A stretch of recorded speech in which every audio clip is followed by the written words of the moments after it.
Olá, pessoal, tudo bem? Hoje nós vamos resolver um exercício sobre leito fixo. O exercício diz o seguinte: deseja-se calcular o valor do desnível H, da figura que está aqui embaixo, esse desnível H aqui, para que a vazão de água na coluna de ionização seja 4 metros por hora. Aí ele dá aqui as propriedades da água. A tubulação tem 10 metros de comprimento, onde é feita de metal, diâmetro nominal de 2 polegadas, diâmetro interno de 2,1 polegadas e conta com um registro de gaveta aberto e 3 curvas de 90 graus. Aí ele já fala aqui, considere a rugosidade relativa. O que é rugosidade relativa? É essa relação aqui é igual a 0,02. Dimensões da coluna de 30 centímetros de diâmetro e 100 centímetros de altura. Propriedades do meio poroso: porosidade igual a 0,42, permeabilidade igual a 4 vezes 10 a menos 6 centímetros quadrados, fator C igual a 0,4. Então, ele dá alguns dados, né? E o que ele quer que a gente calcule é esse desnível aqui necessário para que a vazão que chegue aqui na entrada da coluna seja igual a 4 metros cúbicos por hora. Então, é isso que o exercício nos pede. Bom, vamos analisar, então, aqui o que nós precisamos fazer para conseguir chegar no que o exercício está querendo. Primeiramente, aqui foram retirados todos os dados, né? Que o exercício nos deu. Então, ele deu vazão, aqui já passei para metros cúbicos por segundo, porosidade, permeabilidade, fator C, diâmetro da coluna, comprimento da coluna, diâmetro interno da tubulação, diâmetro nominal da tubulação, densidade da água, viscosidade dinâmica da água e o comprimento da tubulação. Então, aqui já deixei tudo nas mesmas unidades que a gente pode trabalhar.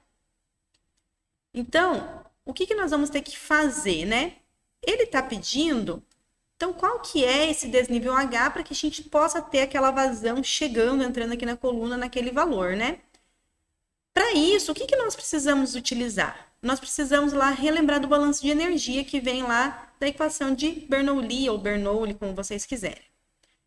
Como que a gente vai fazer esse balanço de energia aqui?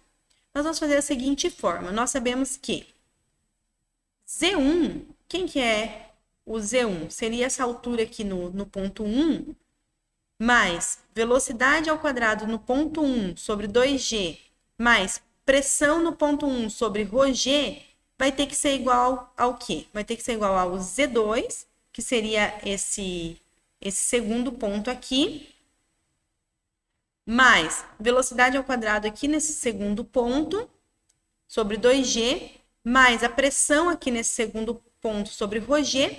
Só que para chegar nesse segundo ponto aqui, esse fluido aqui ele vai passar por determinadas, por uma tubulação, por válvulas, por joelhos, por todo o leito.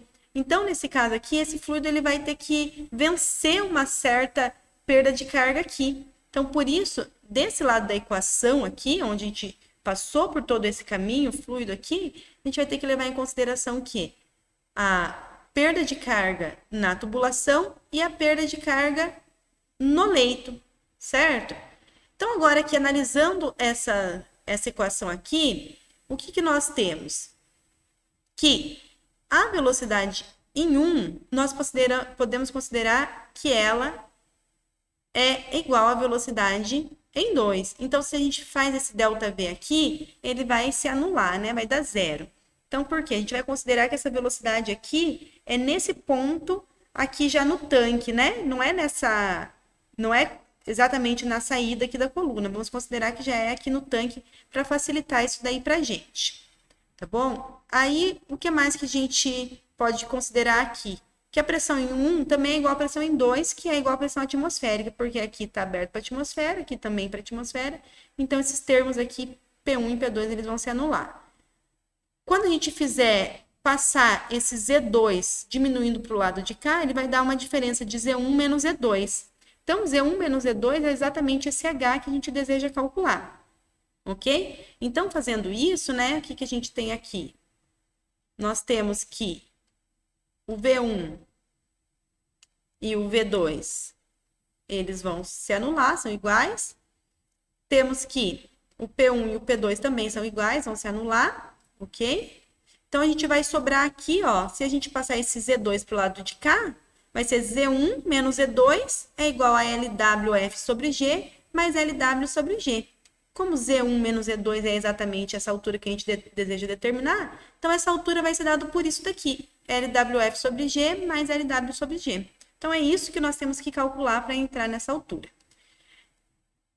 Então, lembrando lá, quem que é o LWF, né? O LWF ele é dado aqui pela equação 167 e ele vai depender aqui do fator de atrito de Fanning, do comprimento total da tubulação, que é o comprimento equivalente mais o comprimento da tubulação, dividido aqui pelo diâmetro interno da tubulação e multiplicado aqui por essa velocidade na tubulação ao quadrado.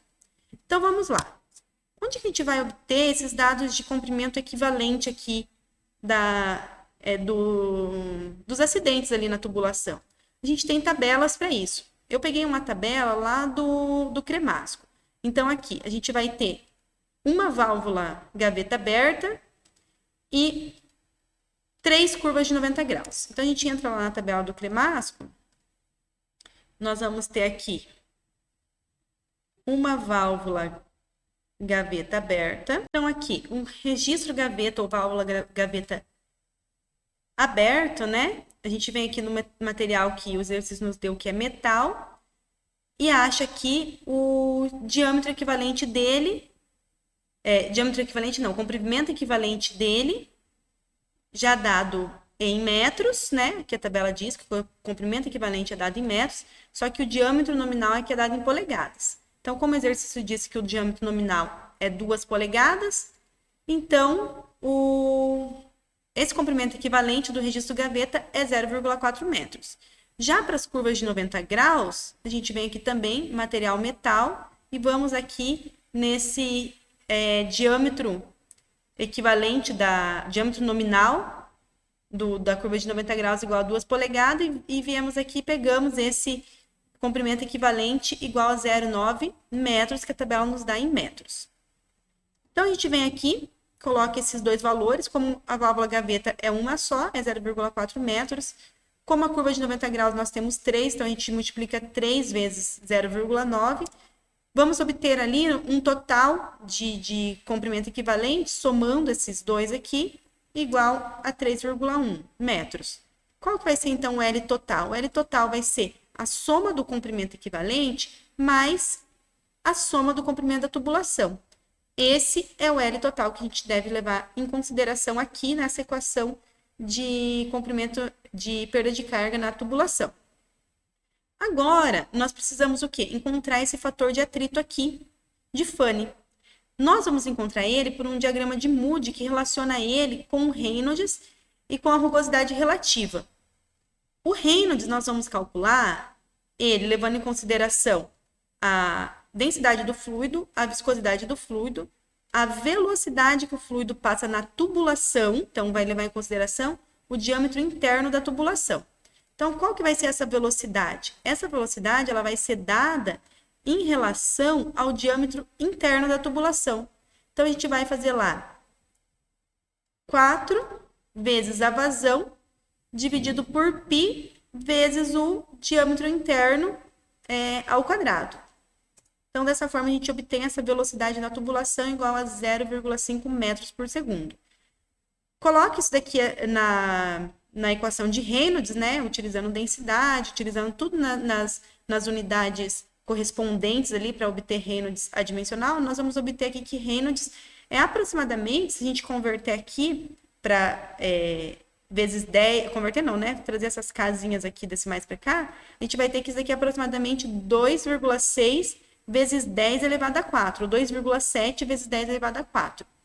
Lá no livro também do Cremasco, na página 38, segunda edição, Operações Unitárias em Sistemas Particulados, página 38, figura 2.1, a gente tem esse diagrama de Moody, que a gente entra aqui com o valor de Reynolds, então nosso Reynolds deu mais ou menos 2,7 vezes 10 na 4, né?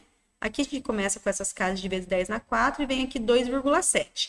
Então a gente faz isso, né? Vamos subir aqui, ok? Aqui tem o nosso valor de Reynolds, bem aqui, um pouco mais do que a metade entre esses dois aqui, certo? E qual que é a nossa rugosidade relativa? Então, a nossa rugosidade relativa, o exercício nos deu que a nossa rugosidade relativa é 0,002, que já é esse E sobre D, né? É essa rugosidade relativa. Então, a gente vai entrar aqui, 0,002. Então, é essa curva aqui. Então, onde que é exatamente esse ponto de cruzamento, se a gente pegar aqui, né? Mais ou menos em 2,7 vezes 10 a menos 6, se a gente pegar aqui nessa curva, a gente tem que vir aqui até o eixo Y, cada um vai pegar um valor um pouquinho diferente, né? Não tem como a gente pegar assim, no método gráfico um valor exatamente igual. Então, dessa forma, o valor que eu tirei do gráfico vai dar uma resposta um pouquinho diferente no exercício, mas isso não tem problema, tá? Tá dentro do esperado. O valor que eu peguei do gráfico foi aproximadamente ali 0,0071. É claro que a gente não tem uma grande precisão para isso daí. Então, se a gente colocar todos os parâmetros aqui, né, no Sistema Internacional de Unidades, a gente vai obter aí um LWF na unidade de metro quadrado por segundo ao quadrado, que é o joule por quilograma. Colocando tudo isso daí na equação, né, a gente chega nesse valor de 0,89 aproximadamente. Agora, nós precisamos, né, de acordo aqui com o que a gente obteve, que a altura vai ser essa soma dessas duas perdas de carga aqui, nós precisamos encontrar o LW, que é a perda de carga no leito. Então, lá na aula a gente viu que a perda de carga no leito pode ser calculada por essa equação aqui. A gente tem esses valores de K e C que o exercício nos deu, né? Só que aqui a gente não pode confundir e achar que esse H é esse H que o exercício está nos pedindo. Por quê? Porque essa equação ela é utilizada para perda de carga no leito. O que é o leito? Né? É exatamente onde tem as partículas ali. Então, esse H vai ser a altura do leito, porque essa equação é para perda de carga no leito. É isso que nós vamos utilizar aqui. Para esse cálculo desse LW, a gente tem tudo, né? A gente tem essa altura do leito, tem densidade, tem a permeabilidade, tem tudo, né? Então, só a gente colocar ela aqui nas unidades corretas que a gente vai obter ela em metro quadrado por segundo ao quadrado. Primeiramente, aqui eu utilizei tudo em centímetros, né? Então, por isso eu obtive aqui uma perda de carga em centímetro quadrado por segundo ao quadrado. Só que para eu poder somar essas duas perdas de carga, LWF e LW, eu preciso deixá-las na mesma unidade. Então, eu converti aqui também para metros quadrados por segundo ao quadrado. E deu uma perda de carga de 44,2 aproximadamente, né? Então, quem que vai ser o H? O H ele vai ser a soma desses dois LW aqui, dividido pela gravidade. Então, fazendo isso, considerei a gravidade aqui igual a 9,81 metros por segundo ao quadrado. Fazendo isso, a gente chega que essa altura necessária para que o fluido chegue na vazão que o exercício pediu aqui na entrada da coluna, ele vai ser igual a 4,6 metros. Então, pessoal, espero que tenha ficado clara essa resolução do exercício, que tenha deixado assim mais claro também a parte teórica do conteúdo. E qualquer dúvida, eu estou à disposição de vocês. Tchau, tchau e até o próximo vídeo.